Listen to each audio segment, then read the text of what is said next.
دل ہمارے جسم کا ایک اہم عضو ہے.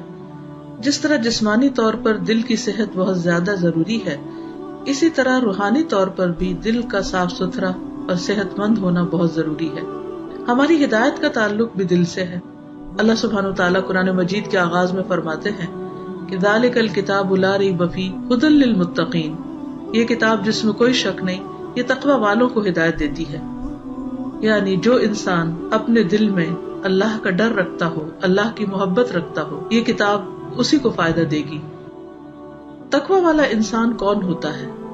وہ جس کے سارے کام صرف اور صرف اپنے رب کی خاطر ہوں، جس کی محبت، جس کا بغض، جس کا دینا، جس کا روکنا، سب کا سب اللہ رب العزت کے لیے ہو.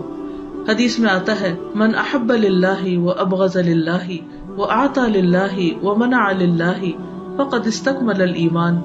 جس نے اللہ کی خاطر محبت کی، اللہ کی خاطر بغض رکھا، اللہ کی خاطر دیا اور اللہ کی خاطر روکا، اس نے اپنا ایمان مکمل کر لیا. جب ہمارا دل اللہ کے لیے خالص ہو جائے تو وہ ہر شرک، ریاکاری، نفاق، حسد، بغض، نفرت اور بدگمانیوں سے پاک ہو جاتا ہے. ایسا ہی دل اللہ کی محبت کے لیے خالص ہوتا ہے.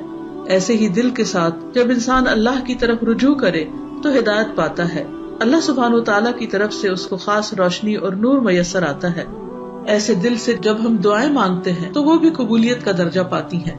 اللہ سے دعا ہے کہ وہ ہمیں اپنی رحمت سے ڈھانپ لے اور ایسا دل عطا کرے جو اس کی محبت سے سرشار ہو.